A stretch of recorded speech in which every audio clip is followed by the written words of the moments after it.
Welcome to What's Important to You, the podcast where we explore purpose, passion, and the moments that truly matter. I'm James Dean, and each week I sit down with inspiring guests to uncover what drives them, inspires them, and what's important to them.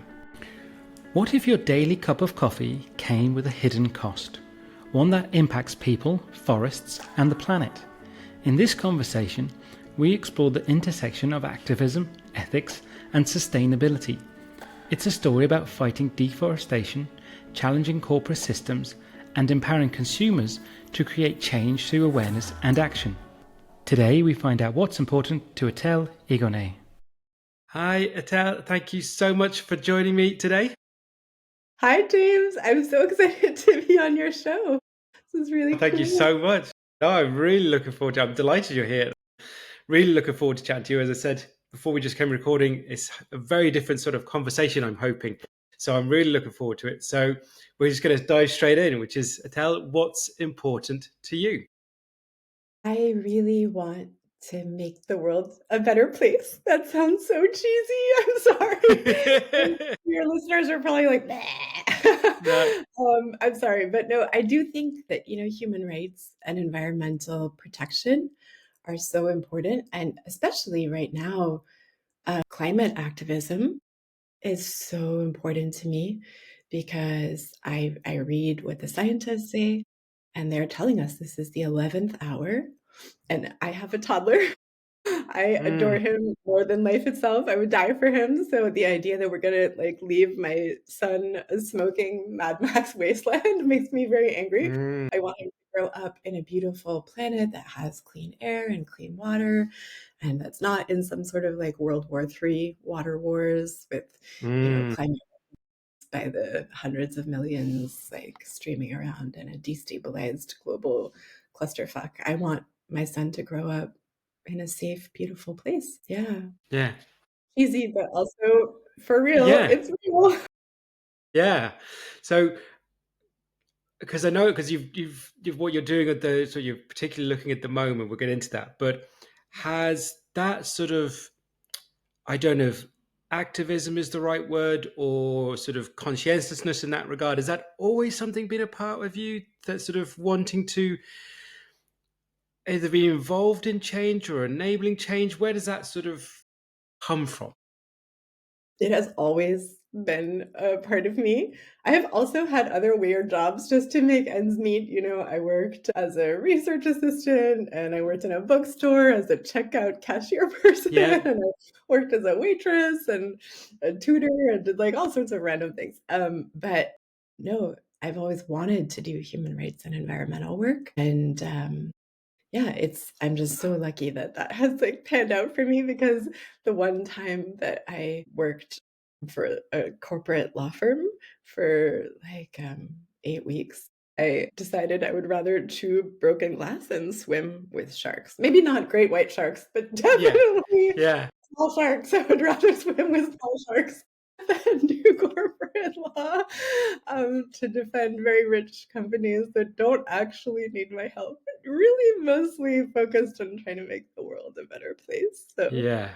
I've always done. But yeah, but I'm interested in that. But even if it was just for those 8 short weeks that you worked for, that's, if I want to call it that side. Do you know what I mean? If Well, I'm putting it I in that shouldn't say perspective. that.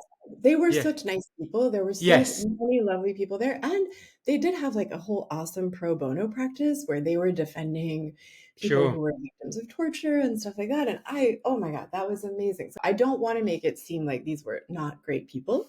Yes. One of my friends also had a terrible car accident during that time.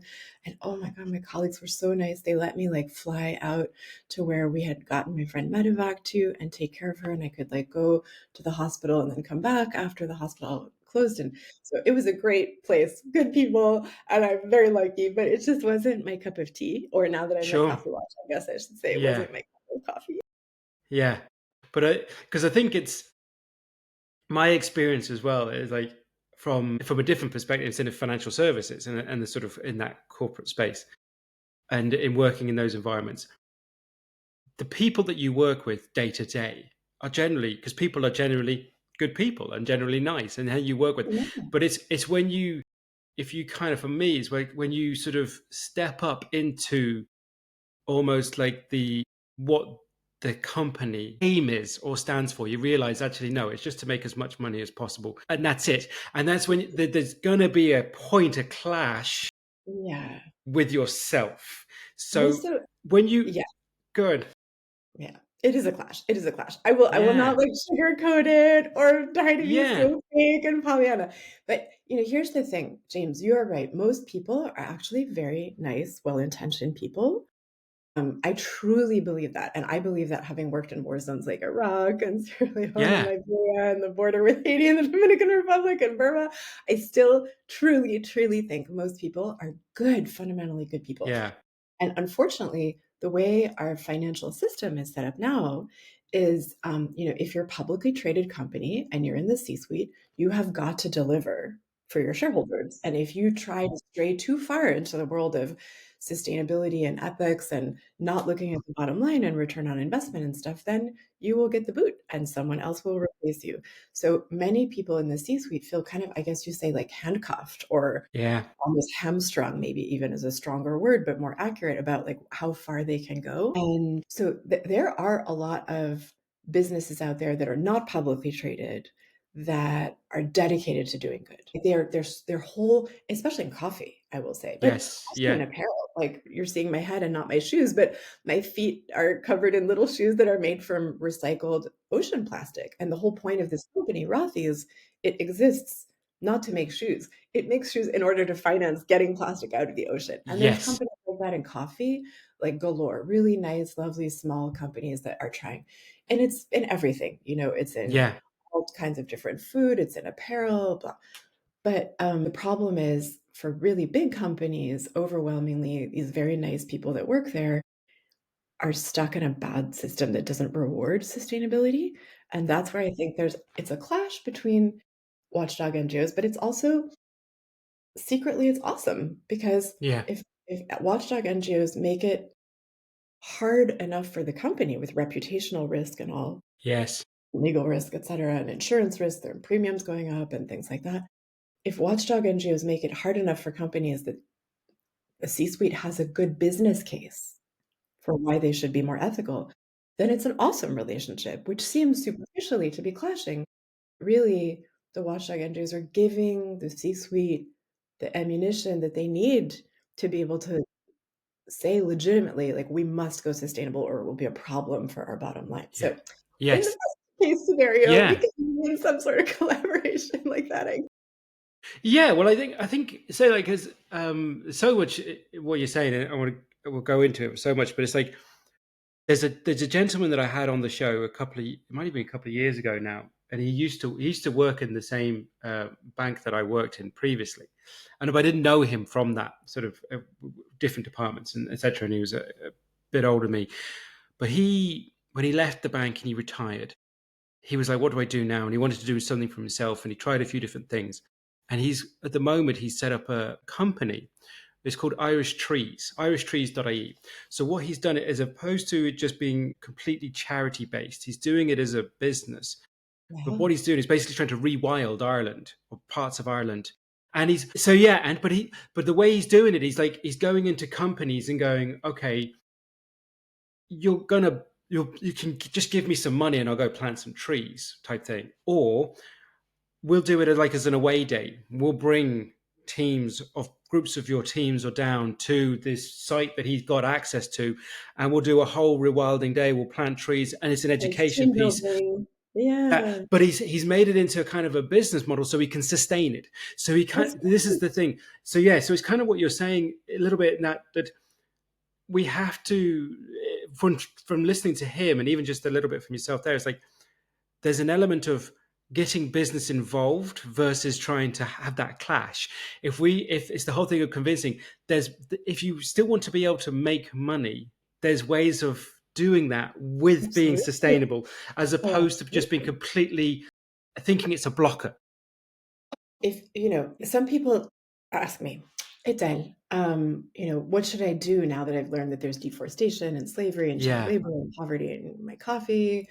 I used to also get this question when I was at Greenpeace and worked a lot on palm yeah, oil and, oh, should I like stop drinking coffee? Should I boycott palm oil?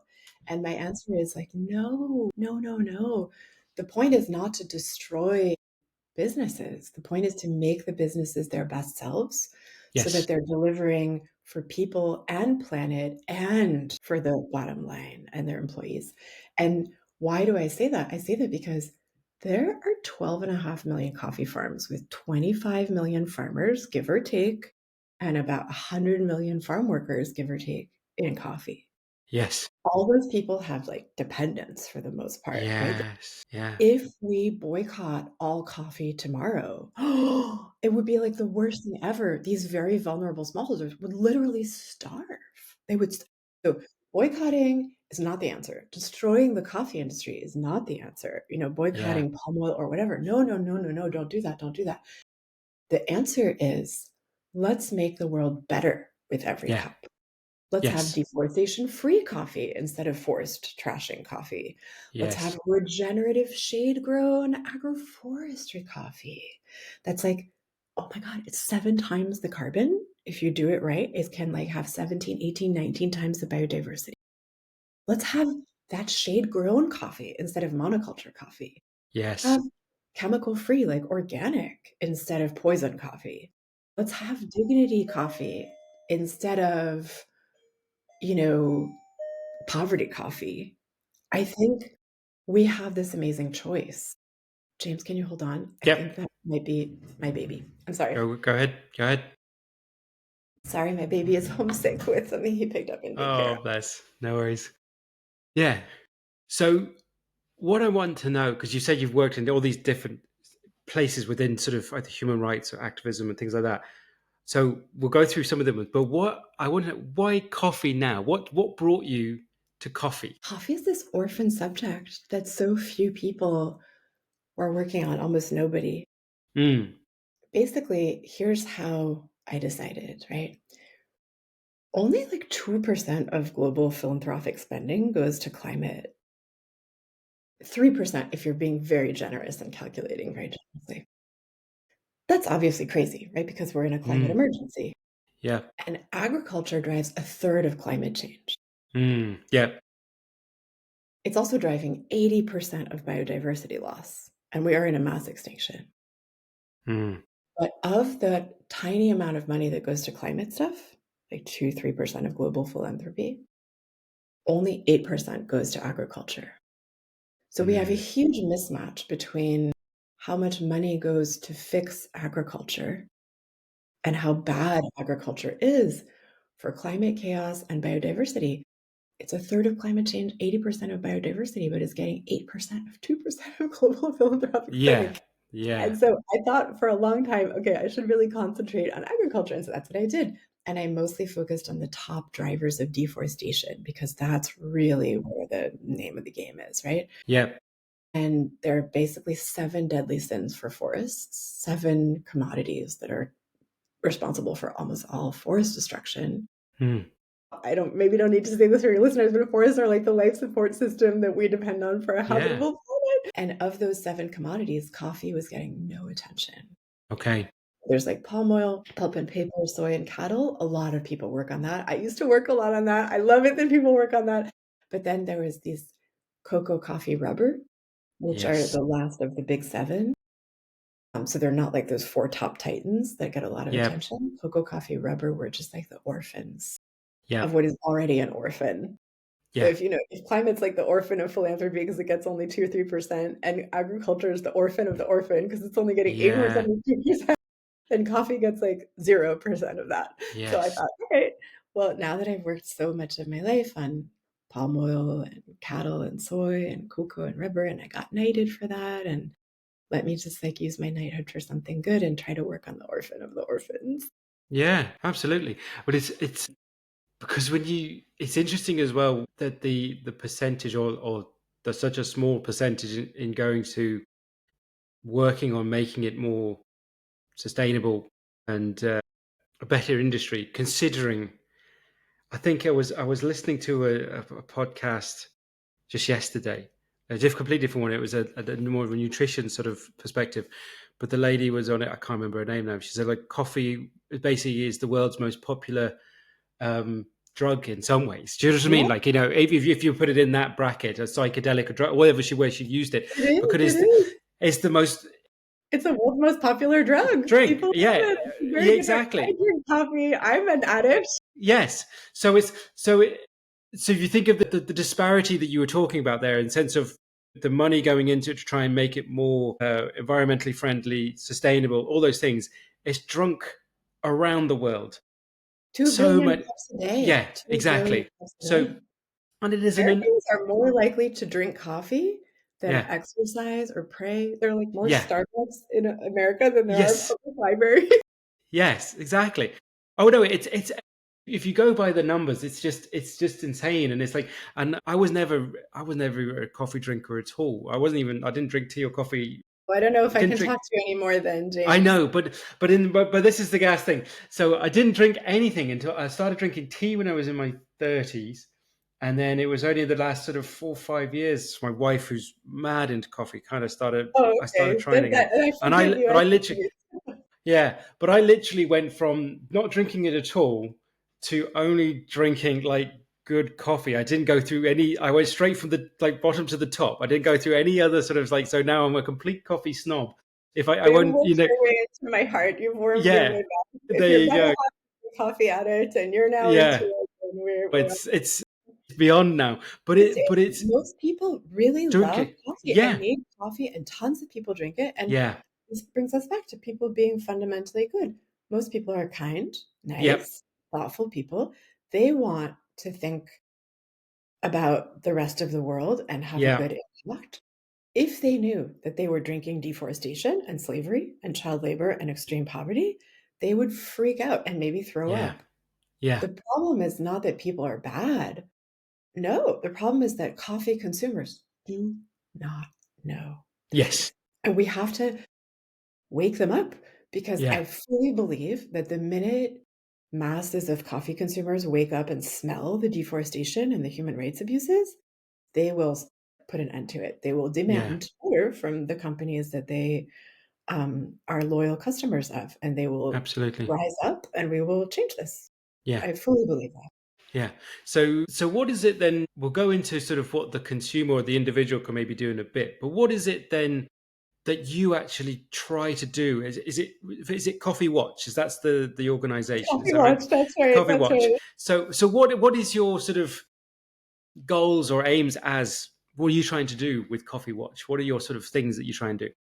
So imagine if Greenpeace got together with Amnesty International and they had a baby, and that baby just wanted to work on coffee. That's Coffee Watch. Love it. The whole point is to be a watchdog organization that fights for human rights and environmental improvements in coffee. That's, calling out abuses and trying to put an end to them, and campaigning to get companies and governments and powerful stakeholders to really change the paradigm and make the world better with every. And that's the sort of overall arching sort of mission. What are the things that you can do? Is it so much? Yeah, tell me. I mean, so we've been up and running for less than a year now. Okay.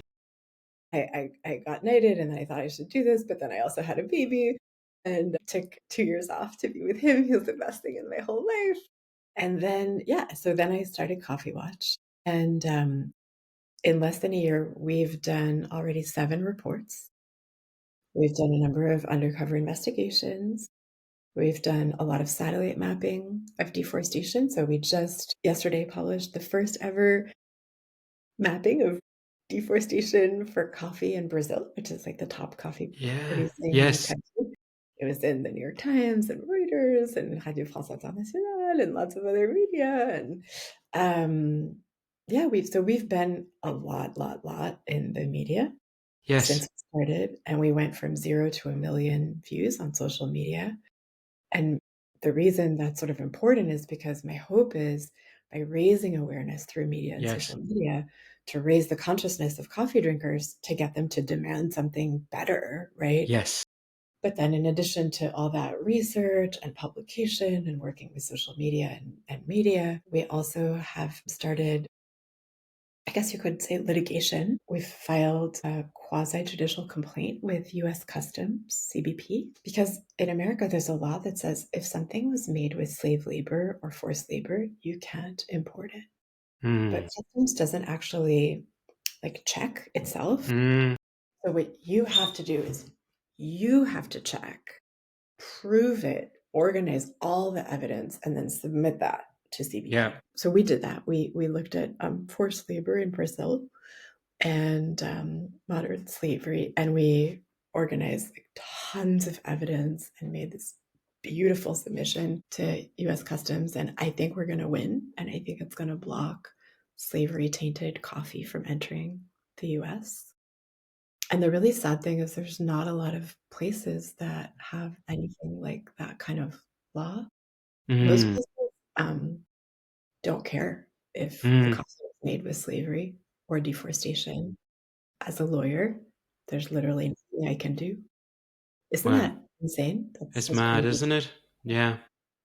Like in And the it's UK, you have this Modern Slavery Act, but it turns out it's unusable. Like I can't use okay. it. Yeah, it's a joke. That's mad. It is. I think there was this one comes up in sort of not in obviously the other conversations. They talk about obviously the ending of slavery when it was modern, but it said when they say about modern day slavery, that, the statistics now that there's probably more people in slavery now than there ever was in a time in human history.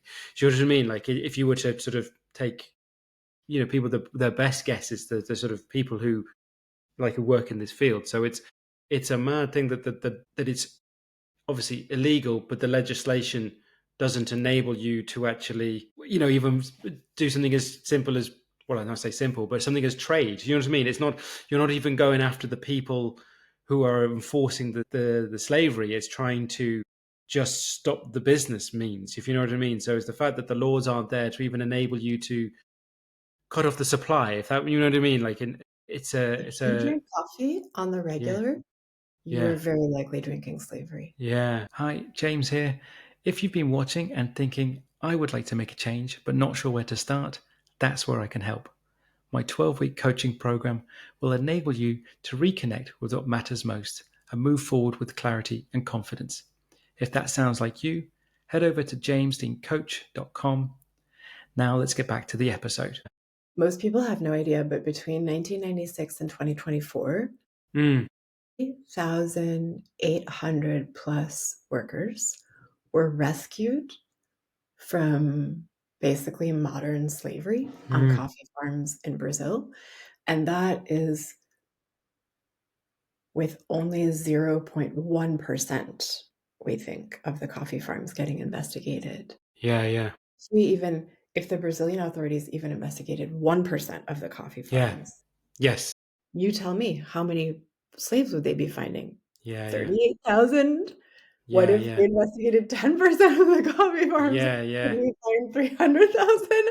I don't know. We're in the realm of the purely hypothetical Sure. because there are grossly inadequate numbers of investigations. Yeah. Even the very few that we have reveal an immense problem. Coffee is one of the top drivers of slavery in Brazil today. But Yeah. like in India, it's not slavery exactly, but there's like debt bondage in coffee in India. The world today is in many ways so much better than it was Yes. in the past, right? We live longer, we have medicine, we have Yeah. electricity. A lot of people have been lifted out of extreme poverty. I'm an optimist in the sense that I think humanity has been making things a lot better, right? Over Yeah. time, for most of humanity is now doing better. Child mortality has gone down, maternal mortality Yeah. has gone down, but there are still really serious problems with Yeah. slavery, which is something that we should have put behind us 100 years ago. Yeah. Yeah. And I'm interested then, because I would see, and this is, I suppose, I don't know if it's ignorance on the part of the consumer or the person, or it's good marketing from the potential seller, that you see the adverts of and you see something, oh, this is fair trade, or this is, whatever. I'm not going to name any companies, but they say, oh, our coffee is this, our coffee is, and they put up a banner and stuff, but is it that sort of when something says, oh, it's quote unquote fair trade, is that a voluntary, because you've got so many of these things to say, oh, this is fair trade coffee. Is that a voluntary thing that they're signing up to? So how do I know as the person buying, whether it be a cup of coffee, a bag of coffee, a jar of coffee, if it's got that label on it, that it actually means anything? I'm very glad you asked this question. Yeah. It's a really important question. James, half of global coffee is certified. But there is not one certification that pays a living income price for coffee farmers. I'll just repeat that. Yeah, say again. Zero certifications in coffee guarantee a living income. Neither a living income price for the coffee farmers nor a living wage for the farm workers. And when I say zero, I mean not a single effing certification. They do not pay a living income. None of them. So half of global coffee is certified, and all these certifications are like, oh, look at me, I'm so good, I do this, happy farmers, those smiling kids, blah, blah. Okay, they're not paying a living income. A living income, let me just kind of break it down. It means exactly what it sounds like. Living income is I can live on this. It is not like, oh, I have too much food and I'm going to throw it away income. No, it means this is the amount of food I need to live on. It doesn't mean like, oh, my closet is overflowing. No, this is the amount of clothes that you need to like be decently clothed. This isn't like, I want a 3-bedroom house. This is just shelter. This isn't like, oh, I'm going to get Botox. This is basic medical care. Living income is basic. It is what you need to live on. If you do not have it, you're in deep trouble. There's almost zero coffee farmers and farm workers who are earning a living income. There are a few like enormous hacienda owners, these giant Brazilian coffee farm owners and like mega plantation people in India. And, there's even big farms in Guatemala and stuff. They are like business leaders who happen to have invested in coffee, basically. They're earning a lot of money. But like regular farmers and farm workers are screwed. Most farmers and farm workers earn less than $3 a day. That's the line the World Bank said is poverty. A lot of them even earn less than $2 a day. That's the line the World Bank set for extreme poverty. This is not like a muumuu wearing hippy dippy tree hugging eco person like me telling you about poverty. This is the World Bank. This is very serious. We have 100 million farm workers, and most of the 25 million farmers that are either in poverty or extreme poverty. What the F? And certifications are not fixing this. I'm not saying certifications do nothing, but it's so incomplete what they do. Like if you told me, Adele, please sing the alphabet for you. And I was like, okay, A, B, C, Q, R, Z. You would think that I'm illiterate and that I'm like taking a piss at you, right? Some certifications will just deal with chemicals, but they don't look at deforestation. They don't pay a living income. That's like organic, basically, right? A lot of certifications do one thing, but not the other, but not the one. So yeah, I mean, it's better than nothing. If your kid came home with a C- instead of an F-, you would probably be like, that's better than an F-. Yeah. Like, go. Daddy's proud of you. Yeah, but it's again, it's like it's similar to the way you explain it. It's similar to when I because I listen, obviously very interested as well in relation to food and trying to eat sustainably and things like that, and trying to buy things that are more local, not because of from a sort of, not necessarily, or because I'm in Ireland, I want to buy Irish or nationalistic, but just that it doesn't have to travel as far. More from a perspective of that, you're buying local because it's like, why would you buy something that's been brought in from, ideally not from Spain or Brazil, or you're trying to buy as to show that it's not traveled. So there's certain things you can, certain things you can't. But or you're buying something that's maybe slightly more sustainable or whatever. But the labeling that a food product can put on to say, or the way they market it is like, it's all self-regulated. This is the problem I have with it's similar to the certification of coffee. It's like, well, we'll come up with the certification, and then we'll give ourselves the certificate. Aren't we doing great? So do you know what I mean? There's no, because It's messed there's up. no. It's super messed up. It's kind of like, so James, you can why say don't we you're certify certified. ourselves? I Yeah, certify that you are the handsomest man I have ever laid eyes on, and you can certify absolutely. that I'm more beautiful than Giselle Bündchen. You want to do it? Let's do it. Absolutely. And we'll make up our own certs, we'll make up our own brand for it all, and It's we'll messed say up. that, and no one else can question it, basically, because Look, we've met our own criteria. the funny thing is that a lot of these certifications are much better than nothing, right? It's like, Mm, okay, your kid comes home with an F minus or a C minus. You'd obviously rather the child come home with a C minus. We're in a mass extinction.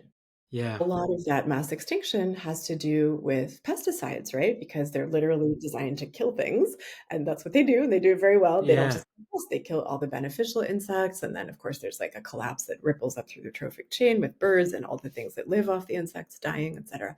So if you're buying organic, that's nice. Like, good on you. You're not poisoning the planet. Rock on. But that's a kind of low bar. Excuse me, but like I buy organic, but I don't just stop there because I think it's nice to not poison the planet, but I'd much prefer that we also have shade grown regenerative agroforestry coffee that's actually good for carbon and good for biodiversity beyond poison. It's like really important. And I try to buy things that are living income because I care about the farmers. The problem is that I think a lot of the certifications are almost, they see each other as rivals. And so Yes. they don't want to get too ambitious and deliver on too many sustainability criteria lest they hemorrhage some of their clientele over to their Mm, rival certifications who could just cut corners and cut costs and deliver a logo that means yeah. like in reality less, but that consumers don't know that, so consumers Mm, are still befuddled and flamboozled into buying it the same. yeah. So are there any big producers out there that are doing the majority of the things that you would like to see them do? So are there any coffee sellers or producers that are you can prove that they're not engaging in forced or slave labor, that they are trying to do it in a sustainable way? How do we find the ones that are doing as much of those things as possible? When you say really large, you mean like the top 10 companies, I'm assuming. Yeah, or they tend to be small? Are they more So SMEs? yeah. So SMEs, yes. So we have a whole page on our website where we tried to put all the guidance that we could come up with for people to buy ethically and Yeah, sustainably. We put links to every single like compilation that people had made in different parts of the world, in Australia and the UK and Brazil, etc., about how to buy ethical coffee. Because typically it's quite different from place to place. Like if you're in London, there's this super cool coffee company called Kiss the Hippo. If you're in the UK, yeah, Cafe Direct is big there, but Cafe Direct isn't so big in other places. Like in Denmark, where I live, there's an amazing company called Slow Forest Coffee. If you're in the US, you can pretty easily get Smithsonian bird friendly certified coffee. If you're in Indonesia, you could get orangutan coffee. yeah, yeah, Jane Goodall has this amazing coffee that her foundation helped to get off the ground in chimpanzee habitat in Tanzania. And so basically, wherever you are in the world, there yeah. is good coffee. Yes, And we tried to get all that guidance in one page. So it's love it. coffeewatch.org and then actions and how to buy ethically. It's right there. The problem is I can't easily give you really good global guidance Sure. because Yep. most of the ethical companies tend to be a bit smaller, and so Yes. they're not available everywhere. And Yeah. I don't know where all your listeners are. Yeah. No, but but even a link to it, because I think, and this is I'm interested from the people either you've spoken to or work with, or your own, because the one thing I'd say will always come down to some people is cost and sense of the individual, of how much they're willing to pay. Now, as I said, I was saying, myself and my wife, we drink coffee, but say we have it, like we have the machine, we put it's beans, you know what I mean? So it's as opposed to instant. So we spend probably enough on coffee as it is. Do you know what I mean? So you're willing to pay more. Do you know what I mean? So is the difference between that sort of sustainable, is it much of a difference between the cost between buying it from the big company to the smaller one? Is it a much of a differential cost for the consumer? So it depends, right? Yeah. Some coffee companies are super mega expensive and they're not even ethical and Yes. sustainable. Some coffee companies are super ethical and sustainable and they're just marginally more expensive, right? Yeah. So it really depends. But I would say, rule of thumb is I'm an optimist and a pragmatist. Do whatever you can. If you can just get organic coffee, okay, go for that because at a minimum, you're not poisoning the workers and you're not poisoning the planet. So awesome. The more ethical and sustainable the coffee is that you can buy, the better it is. Usually, you only need to research this, like, for 1 hour for the rest of your life, right? Because basically you Yeah. research it for 1 hour, you figure out what you're gonna buy, you order a bunch of it, you have it delivered, you taste it, you decide what you like, and then that's what you order for, like, every month. Yeah. Get a little delivery of your sustainable coffee that you chose, and you don't have to keep researching it ad nauseam every month or whatever. So I would say, yeah, it costs you a little bit of time to figure out what you're gonna drink in your hood, in your neighborhood. It costs you a little bit of money extra. Here's an interesting fact, though. Most coffee farmers only get like 1% of the value of the coffee cup. If you're buying a cup of coffee, 1% of what you plunk down on the counter goes to the Mm. farmer, Yeah. and it would only cost like 2 to 3 cents extra per cup to make that cup completely sustainable and ethical, traceable, deforestation free, should have grown, living income. So the idea that sustainability costs a lot of money is it's just kind of a fantasy. Yeah, I agree. I think it's put that way because it's going to cost the person at the top.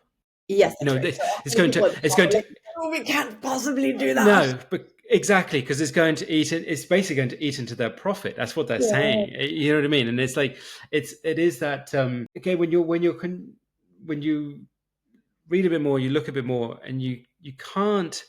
I still struggle now when I'm watching the news or listening to anything.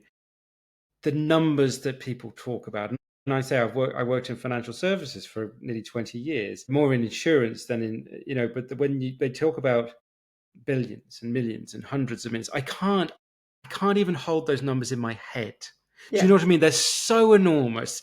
It's just and it's like, and the fact that they like, say, the share price of whatever such and such dropped by 10%. They're now only worth 140 whatever, and you're like, you're like, what? And then you go back to the point that you said that the people at the very bottom of this industry, we're specifically talking about coffee, it's like, no, they're earning max $3 a day, and we're worried about the fact that this company lost. And it's like, okay, the potential impact that will have and the rest of it, but it's not affecting the person. Well, it could affect the person at the bottom. They could get down to $1 a day. Do you know what I mean? So the disparity. So I can't even get my head around the big numbers, and then I find it real hard to get the bottom numbers. It's so abstract in some ways that you Yeah. kind of have to bring it back to, what does he say, from the individual agency of what can I do, and it's a you're trying to make it as easy as possible for people to make those decisions. I mean, basically, you are right. The problems in coffee can seem so overwhelming Yeah, and like wackadoodle banana pants. We're talking about such extreme poverty. We're talking about slavery. We're talking about deforestation. We just published this report that indicates that probably coffee punched like a hunter a size hole in the forests of Brazil. That's not good. It's really not mm, good. To the point where it has affected rainfall, and yeah, now rains are becoming more erratic, and coffee is actually, like, suffering from crop failures because yes, the rainfall because yes, deforestation triggered rainfall craziness. Because basically trees are rain machines. So you kill the yeah, trees, kill the rains, then you kill the crops. So, when you start thinking about all that, it's a lot. It's a lot, yeah, lot, lot. I mean, you start thinking about, okay, how do we get extra cents into the pockets of the farmers and extra dollars, and how many millions are the CEOs making and stuff? yeah, Like, okay, it's a lot. But just to break it down into something pretty simple for anyone who's listening to this who decides like, "Oh, I care." The truth is, you can absolutely be a sustainability coffee ninja. You have this gorgeous power, and you can deploy that in different ways. So you should not be stuck in a downward spiral of despair and doom at Yeah, all. yeah, yeah. You should like lean into that amazing power that you have. First, you can buy from the heart. Second, you can become an ambassador for ethical, sustainable coffee with your family, with your friends, with your mosque or your synagogue or your church or your office or your university. If you buy ethical coffee, good on you. If you go to your office and you're like, hey, there are 250 of us here, and the coffee that we're like and our having our machines and all, Yeah, this is not okay. Can we like yeah, talk about it, maybe change it? Then all of a sudden you have become a sustainability coffee ninja. If you change the coffee in your favorite cafe that you go to all the time and you know all the baristas and the manager and your friends and you just convince them, then you are or a heroine for sustainable coffee. Even if you drink exactly the same thing and you don't change any institution that you're part of, if you go onto social media of the coffee that you are a fan of, an mm, aficionado, post yourself drinking your cup and you say, hey, what's up, man? I'm really distraught to learn that there's these problems of extreme poverty and deforestation in my coffee. Like, what's up with this? Yo, fix it. I'm your yeah, customer. I'm telling you to fix it. Coffee companies respond to that. It's one of the things they care about the most. yeah, yeah, Angry consumers posting on social media to ask them to change, that goes like it rockets up through to the C suite if enough people do yeah, it. yeah, That means that you're changing a company from within almost, if you do you know what yeah, I mean? yeah, And it's not just that, like, you can how many times do you watch films with your family and your friends? Probably a lot, right? yeah, We curated all the films about both problems and solutions in coffee. It's on our website. You could just click there, films, screen, just watch them. And yeah, when you watch it with your friends and family, you're becoming like an ambassador for fixing coffee, like a true ninja. So I think whether it's screening films, buying from the heart, changing the institutions you're a part of, or just posting on social media, talking to baristas, talking to restaurant owners, there are so many things you can do that make a difference. Never doubt, never doubt that you have power yeah, because we're so privileged and lucky, honestly, to be able to change this industry. Most coffee farmers, they live in places that are like narco states, mm, places where it is very dangerous, physically yeah, dangerous to try to yeah, advocate for better conditions. Like you wind up dead, maybe, if you yeah, try to start a union of yeah, coffee yeah, farmers. yeah, Sometimes in repressive dictatorships in Vietnam, if you and I were Vietnamese coffee farmers and we organized for better conditions, we would be in jail. So how lucky are coffee consumers? It's an honor and a privilege, and it's lucky. It's not like a yeah, burden. You know what I mean? yes, You get to make the world a better place for people who are often trapped and they yeah, can't yeah, have their voice heard. yeah, absolutely. Yeah, no, absolutely. And I think that's the point, isn't it? To convince people, it's like understand the sort of hear the big headlines, understand it, but then bring it back to what you do have. And people have more agency than they would believe. They have What? more, so much more in it. And I If they're think, in a democracy, they can also, like, yeah, send an email to their representative and say, like, "What are you doing that's to fix the laws?" yeah. Well, that was going to be my next point to go into it, because we're talking obviously a lot about the sort of the company side of it and that the business side of it. What are you doing in what part of Coffee Watch that's sort of trying to go into or challenge governments or political sides of it?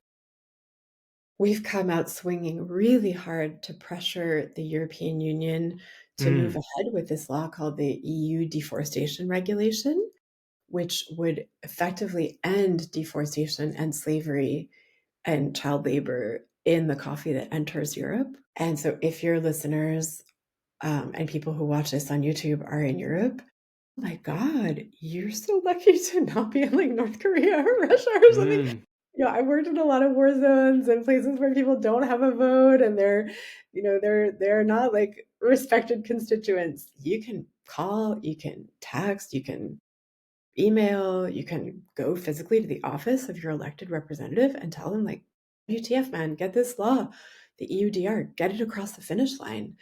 That's an enormous thing that will make a huge difference for global forests. It's, by the way, the EUDR isn't just coffee. It's all 7 of the harvest Okay. coffees that we talked about earlier. Gotcha. And the UK has something called the UKDR, which is like the cousin to the EUDR. So if your listeners are in the UK, they Yep. can ask their elected representative to get the UKDR. It passed the House of Commons and Lords and got royal assent, and DEFRA is still sitting on its butt and hasn't put forth the implementing regulation. Where the F is the implementing regulation? What? What is going on? This is years. Are they asleep? Yeah. Somebody like jabbed them with some Yeah. narco drug? Like, what's going on? Yeah. What's happened? Like, if you're in the UK, you can demand that they get off their butts and make the UKDR a reality. If your listeners are in Europe, they can advocate for the EUDR. There's like a law proposed in the United States. If your listeners are in the US, there's a law that got bipartisan support in the House and the Senate called the Forest Act. It doesn't yet include coffee, although it could do. Yeah. It includes the other high-risk commodities. Yeah. They can call their congressperson or senator if they're American, if your listeners are American, and say like, hey, get behind the Forest Act. It's so nice, in a way to be a citizen. Even sometimes we feel like our country is messed up or we're very annoyed and we're angry, and that's legit. And I understand, and I often feel that way too. But we are just so lucky that we're not in North Korea or Venezuela or Russia or whatever. And like, most people never avail themselves of that incredible power. By the way, they don't just have to use that power for coffee. People can use that power for every good thing that they care about. Your elected representative works for you. Yeah. You're their boss. They're your bitch. Yeah. But it's one of those. I wasn't sure. What I love about these conversations, I wasn't even aware of that act. Do you know what I mean? And this is the thing: is like, because sometimes we're only seeing it from we'll see the sort of negative perspective. We'll hear the headlines. We'll see the headlines about it, but we rarely get to see what's been trying to be done to actually fix or amend, because especially with so many things take the headlines, don't they? And then there's so many other things that are seen as quote unquote more important or more newsworthy, or whether because it's more, but maybe because it is arguably, or maybe because it's a bit more, I don't know my word of entertaining, which is a horrible word for the news, but you know what I mean, where I'm getting at in a sense of what's going to get more eyes, and the sort of the EU. What was the act you said? The EU. Tell me the act again that you're talking about. So I will just say, cake was mentioned 10 times more than climate change on UK television. Yeah. And banana bread was more mentioned than wind power and solar power combined. We're in this weird situation where the news media is reporting on real news. So I'm not saying that they're fake news. That's not true. But they have become kind of in the business of infotainment, right? Yes. Where a lot of news media are afraid to talk about really big, serious problems like climate change and deforestation and slavery, because it doesn't perform as well as banana bread and cake and Britney Spears underpants, and whether Bad Bunny is going to have a beard or not a beard, or, at the next. I don't mean to hate on the media. Like, I have a lot of friends who are journalists. They're in a tough spot. The advent of social media has hollowed out the business model of traditional media. And so in a way, social media is killing traditional media ability to deliver sound, balanced news that reflects reality in a good, serious way. And it's forced news media to basically like either post things that are kind of war pornography that lead to doom scrolling and rage and anxiety and outrage, because the algorithm shows that gets a lot of clicks.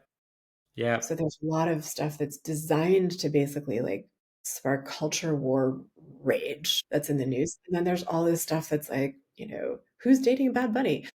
Yeah. Like, the Louvre lost its jewels. Yeah.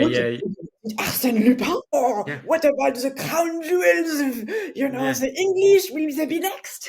And meanwhile, like climate change is coming at us like a freight truck. There's no mention of climate change. The jewels.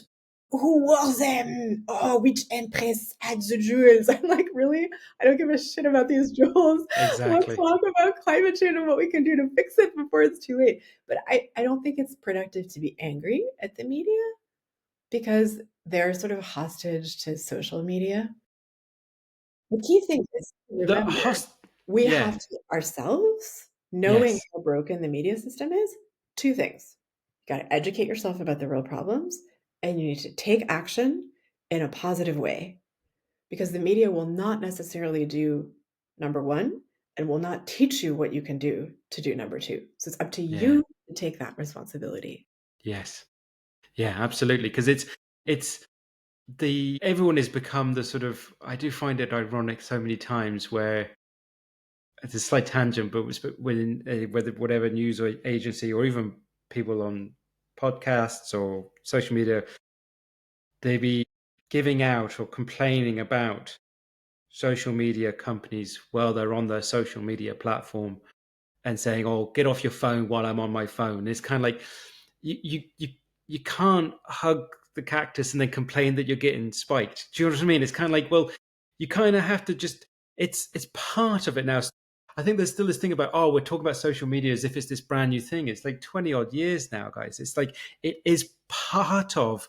It is. It is just is here. So it's kind of like the same way that you're talking about. Well, what can we do as an individual? And it's kind of taking the sort of, if you do want to get involved and if you do care, and I'm not saying that you should or not, but if you are, there are places like yourself, there's places to get involved. There are things that are happening that aren't getting maybe the coverage or the push that they need. The fact that those acts are, one is in place in the UK and just not been implemented, and one that there's one that's going through, about to go through the EU, is huge. It's huge. Look, It's the media huge. doesn't tell you a lot of super important things. Yeah, I think a take-home point is don't, hate on journalists, but, like, sign up to get yeah, your news not only from whatever TV you look at, yeah, but also, like, follow Human Rights Watch, follow Amnesty International. I know it can be a little painful and boring sometimes to read about human rights abuses, but they're very important. It's a yeah. good thing for you to know about. If you know, then you can also take action to help and make the world a better place. Mm, And the same is true with the United Nations. Follow the UN. Then you will get these regular updates. United Nations will tell you about like big humanitarian crises, what you can do to help. I think it's really important to understand what's broken about our media, but then also not just like stay there, pointing fingers and going, yeah. you're so dumb, I hate Yes. you. But to take action, like, okay, well, if the media system is a little broken, what am I going to do about it? You know, Mm, there are clearly things they can do. If you care about coffee and you want to hear real coffee news, you go to our website, coffeewatch.org, and at the bottom, there's all our social media. You can follow our platforms on whatever you prefer. We post real news about what's wrong with coffee and also how you can help to make it better. We post news mm, about the best things in sustainability that are happening and also the real problems. yeah. And we're not the only ones. There are lots of groups out there Yeah. that are the same. So just sit down, think carefully, and reorganize your media consumption if you care about Mm, and if you care about showing up to make the world a better place. yeah. And we kind of touched on it, but I think I want to make sure as well that I'm from what you're saying is right in that you're, as you said earlier, it's like you're not telling people don't drink coffee, you drink coffee. No, no. It's not Drink an it. advocation. Yeah, it's not the Drink advocation of good sort of like, coffee. oh no, yeah, exactly, drink good coffee. We talked about sort of one side of the business side of it and the government side. Do you try to actively engage with some of the bigger players in the coffee world? Is that something that you're trying to do? As I say, I don't know if it's quite collaboration in some ways, but trying to invoke some change. Do you try and engage with the really big players? All the time. Yeah. We got our reports that name companies to the companies, and they name certification schemes also to the certification schemes. And we're gearing up to try to do a scorecard for coffee sustainability that ranks and grades all coffee companies on their Interesting. sustainability. And we sent a message out to all the biggest coffee companies in the world. We think it's somewhere between 50 and 90% of global coffee that's covered. And now we're talking with all these companies to make sure that the questionnaire that we send them is really excellent and captures like real sustainability questions and in a good way. Yeah. And yeah, so my dream is not to fight with coffee companies. My Yes. dream That is was, that they yes. change and Yes. become incredible vehicles for making the world better for people and planet, for farmers and forests. When that happens, I will go drink a margarita on a beach and like stop. At a minimum, I will stop bothering them, and I will also, hopefully, if enough of them change, can stop like bothering the whole coffee industry and do something else with my life. Yeah, no, but I think that's an important point, and that's the reason I asked the question, because there is there's always, I think, an element of the cynical view when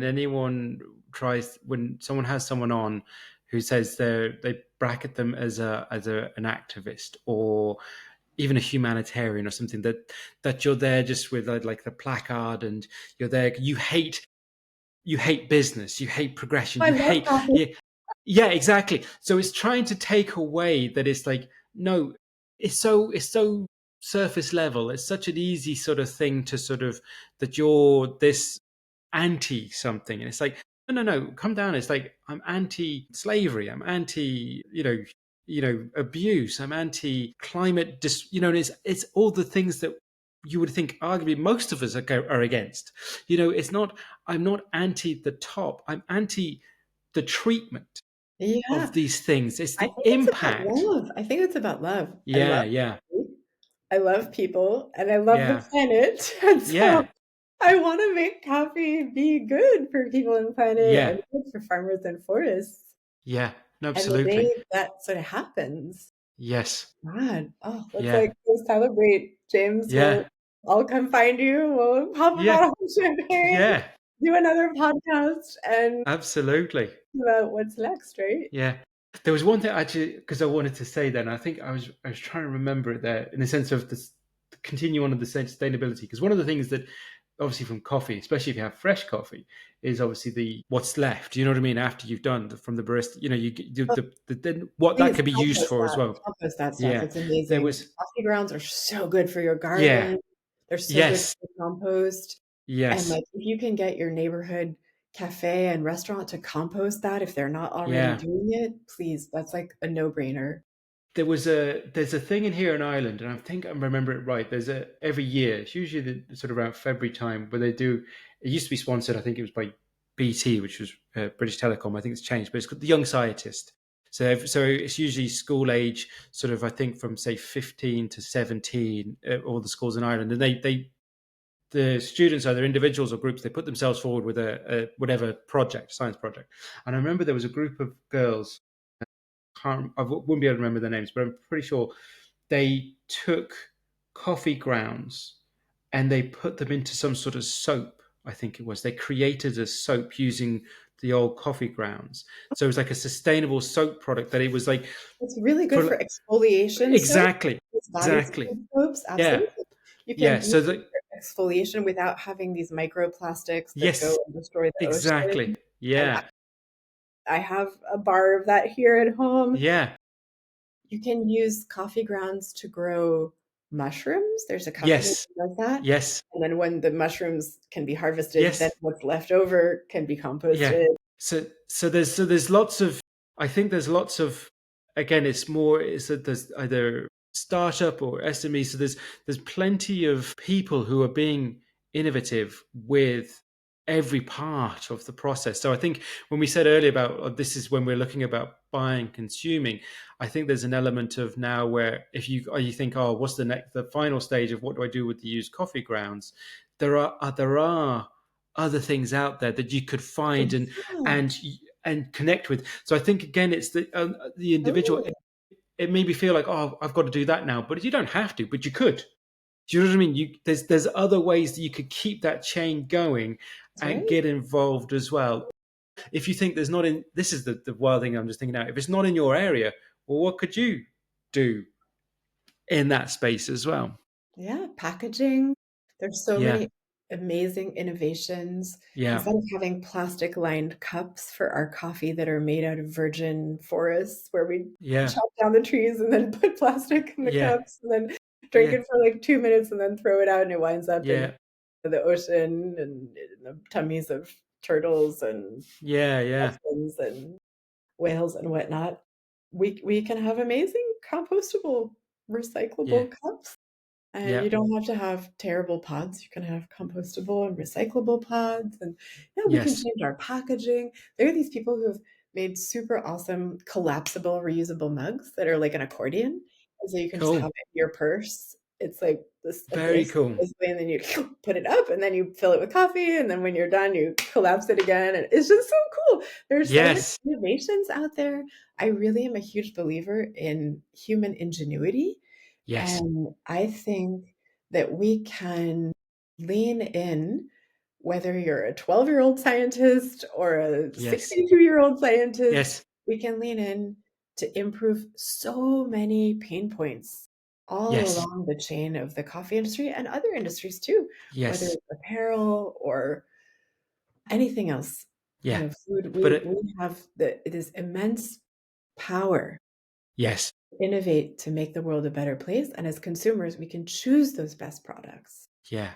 And I think is the point on that, and it kind of what I said earlier as well, is like using something like a recyclable element, say like the coffee grounds and things like that, and that as out of almost a product that would be in theory thrown away, it can still be made then into another business. Again, it's this element again of like Yeah.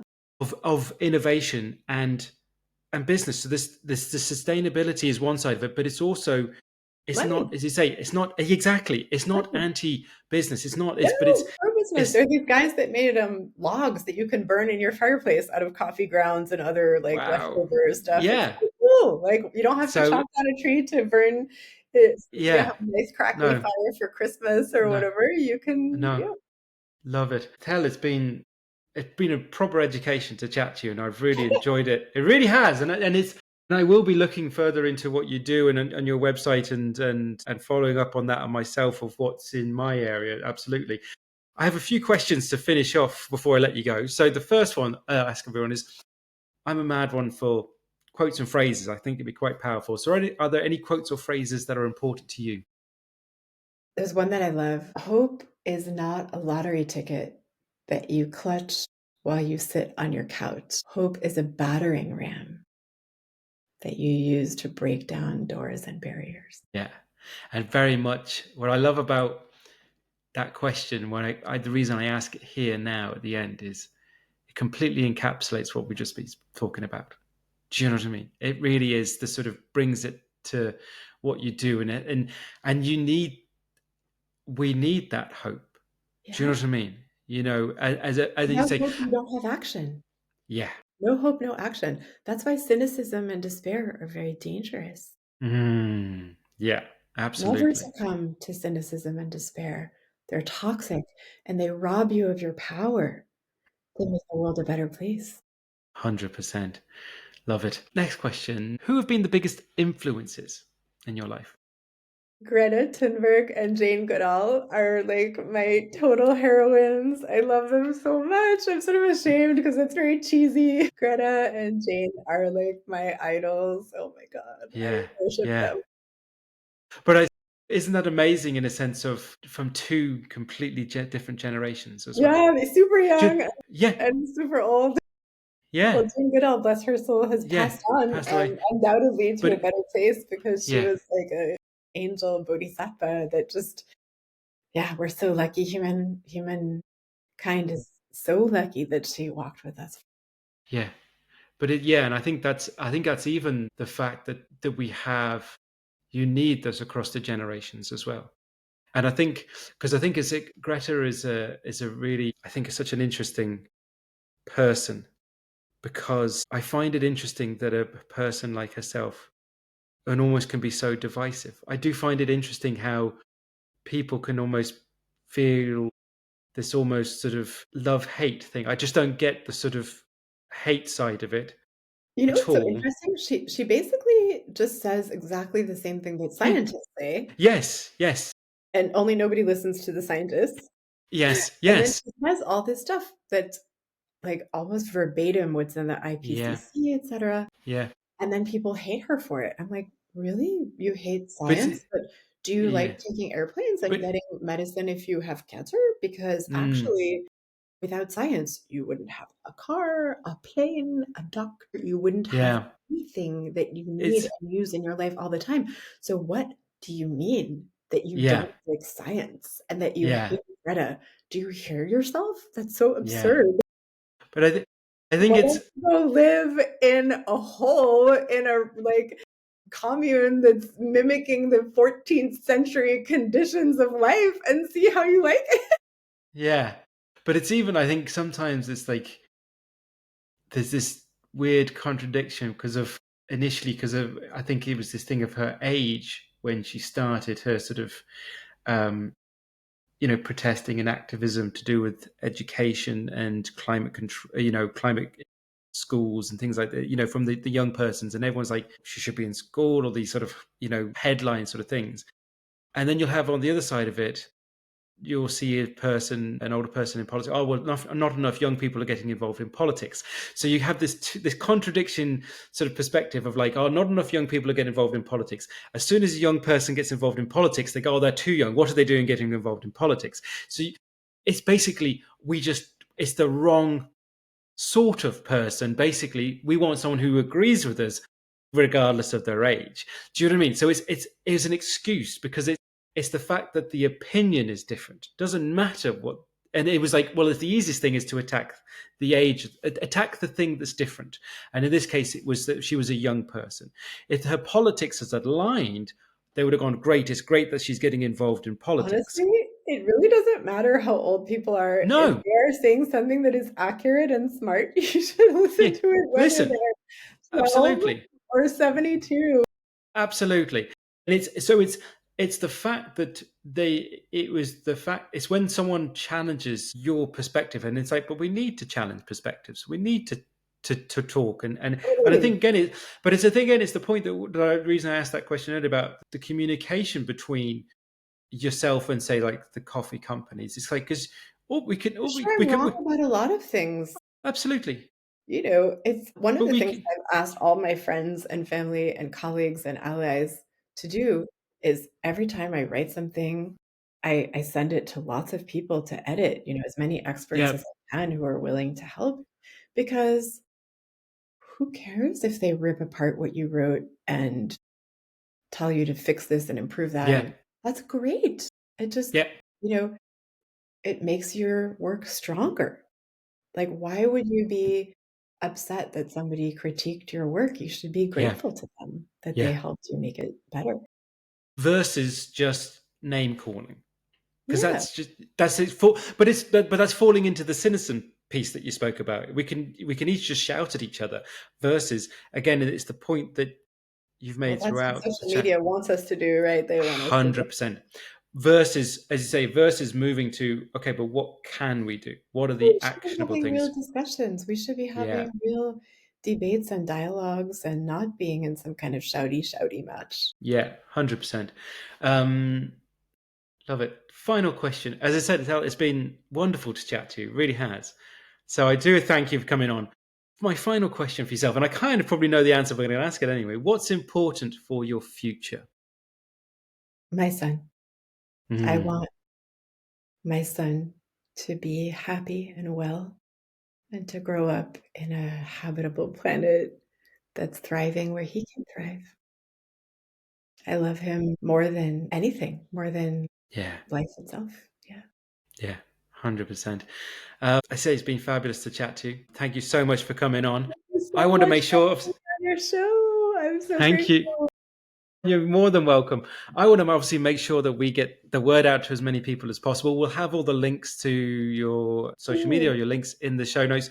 But please give another shout out now where people can follow and connect to what you're doing online.